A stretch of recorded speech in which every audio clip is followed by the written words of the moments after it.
Bonjour à tous et bienvenue sur l'épisode 0 de Croire en eux. Croire en eux, c'est le nouveau podcast qui s'adresse à vous, professionnels de l'adolescence et des jeunes adultes, afin de vous permettre de partager sur vos pratiques, en découvrir de nouvelles, mais surtout, de croire en votre accompagnement et en vos clients. Parce qu'en fait, quelle que soit la difficulté, ce n'est jamais une fatalité. Croire en eux, c'est le début de toute solution.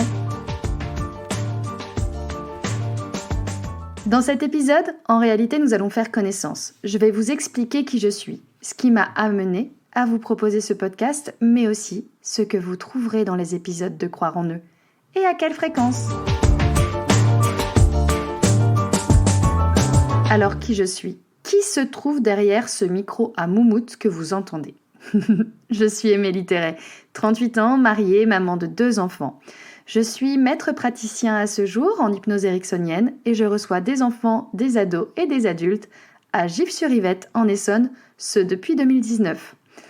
Je suis également coach RNCP et le coaching se lie très régulièrement à ma pratique. Je vous en parlerai très prochainement. J'ai envie de vous dire aussi que j'ai été surveillante d'internat pendant plusieurs années et c'est vrai que c'est dès ce moment-là que j'ai eu à cœur d'accompagner les jeunes, de les aider à trouver les clés, à pouvoir avancer, à pouvoir mettre en place des choses pour se sentir mieux.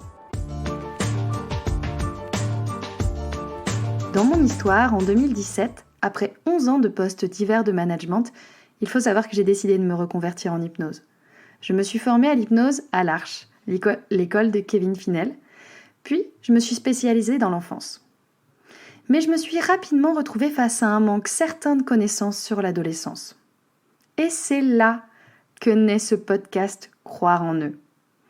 En effet, on est formé à l'enfance, que ce soit en hypnose ericksonienne dans mon cas, mais ça pourrait être en sophrologie, en yoga, en gestalt, en psychothérapie ou dans toute autre formation. Mais en réalité, on est très rarement formé pour les adolescents, pour pouvoir les accompagner, ces adolescents. Et ces formations n'existent que très peu.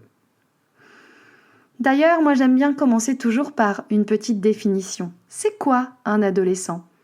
D'après le Larousse, l'adolescence, c'est la période de vie entre l'enfance et l'âge adulte, pendant laquelle se produit la puberté et se forme la pensée abstraite. Alors effectivement, dans ce podcast, il va m'arriver de faire des abus de langage, car selon l'OMS, le cerveau devient mature à 25 ans. Donc, si l'adolescence, c'est la période entre l'enfance et l'âge adulte, pour moi, l'adolescence se prolonge un peu après 18 ans. Dans ce podcast, on va parler des 15-25 ans. Vous allez me dire, l'adolescence, ça commence un peu avant, et vous avez raison. Mais pourquoi les 15-25 ans ? Parce que clairement, pour moi, vers 15 ans, on peut constater un petit peu plus de maturité. C'est ce qu'appelle en réalité le docteur Devernay, de l'unité de médecine pour adolescents à l'hôpital Armand-Trousseau, la mi-adolescence. Ça correspond globalement aux lycéens qui sont en phase d'expérimentation et de subjectivation. Cette période est assez particulière en fait pour nos jeunes clients, que ce soit nos élèves ou que ce soit, je ne sais pas dans quel cadre vous pouvez les rencontrer, ces jeunes en tout cas. Ils ne sont pas tout à fait enfants, ils ne sont plus tout à fait enfants, mais ils ne sont pas encore tout à fait adultes. Émotionnellement, ça reste quand même véritablement fragile. Ils sont beaucoup moins intéressés par les accompagnements, ils se sentent souvent très seuls, mais aussi un petit peu tout-puissants. Et en même temps, ça reste quelque chose d'assez fragile pour eux. Ils ont véritablement besoin d'être accompagnés correctement.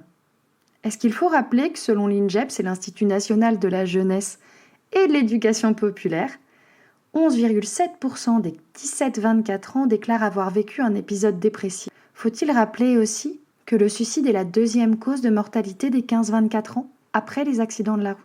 Ça représente 15,2% des décès de cette tranche d'âge.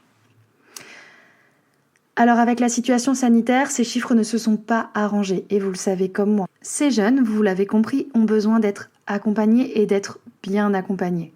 Et dans nos pratiques, ces données et les formations sont très rares. Pour ma part, j'ai eu la chance en 2019 de tomber sur Anne-Catherine André. Tomber, c'est un mot un petit peu brut, mais en tout cas de la trouver sur les réseaux sociaux. Et j'ai beaucoup apprécié son approche. Anne-Catherine André, elle est art-thérapeute et je vous la présenterai très rapidement en interview. Il faut savoir que sa formation m'a ouvert des portes, m'a permis d'oser davantage, et en l'associant à ma pratique aujourd'hui depuis 4 années, je connais davantage de clés pour pouvoir mieux aider les jeunes dans toutes les difficultés qu'ils rencontrent. Alors ce podcast, il est là pour tout cela, pour vous donner des pistes d'accompagnement différentes, pour entendre et découvrir qu'il y a d'autres manières de faire, pour oser se remettre en question et réfléchir à nos pratiques, mais aussi et surtout pour partager, pour échanger, pour découvrir différentes facettes de nos accompagnements qui sont tous différents, mais qui ont tous le même objectif, celui d'aider les jeunes. Tout ça c'est génial, tout ça c'est chouette, mais du coup ça va se passer comment en fait ? Alors, le podcast Croire en eux, si tout va bien, sortira tous les mardis. Et vous y trouverez une fois par mois la technique du mois. Comment je l'utilise et pourquoi. J'avais prévu par exemple de vous parler des bonhommes allumettes, comment moi je les utilise. La technique du j'ai peur de je sais que. Vous découvrirez tout ça, le lieu ressource, mais aussi tellement d'autres que j'utilise au quotidien avec des jeunes. 2 fois par mois, on va aussi avoir des interviews de professionnels de l'adolescence et des jeunes adultes. Ce sera des hypnopraticiens, mais aussi des coachs. Ça peut être aussi des art-thérapeutes, des psychopraticiens, des professeurs, des CPE ou tout autre professionnel qui travaille avec des jeunes. On va y parler de toutes les situations et les problématiques que les jeunes vivent, que ce soit des neuroatypies, que ce soit des troubles alimentaires, que ce soit du harcèlement, que ce soit toute autre chose, en tout cas ce qu'ils vivent dans leur quotidien, les problématiques de confiance, etc. Une fois par mois, je vous raconterai aussi une séance, bien entendu que j'anonymiserai tout ce qu'il y a à anonymiser, mais je vais vous raconter un petit peu comment ça se passe, qu'est-ce qui s'y passe, pourquoi, avec un regard critique, qu'est-ce que j'aurais pu faire mieux, qu'est-ce que j'aurais voulu faire mieux, un petit peu comme une autocritique, mais qui va vous permettre à vous de voir comment je fonctionne, mais aussi à moi de me remettre en question par rapport à tout ça. Alors j'espère que ce premier épisode, en tout cas cet épisode 0, un petit peu l'à propos de tout site internet est clair pour vous. Je vous remercie de tout cœur d'avoir écouté ce podcast jusqu'au bout. Si vous l'avez apprécié, n'hésitez pas à le partager et à indiquer vos avis sur les plateformes de diffusion.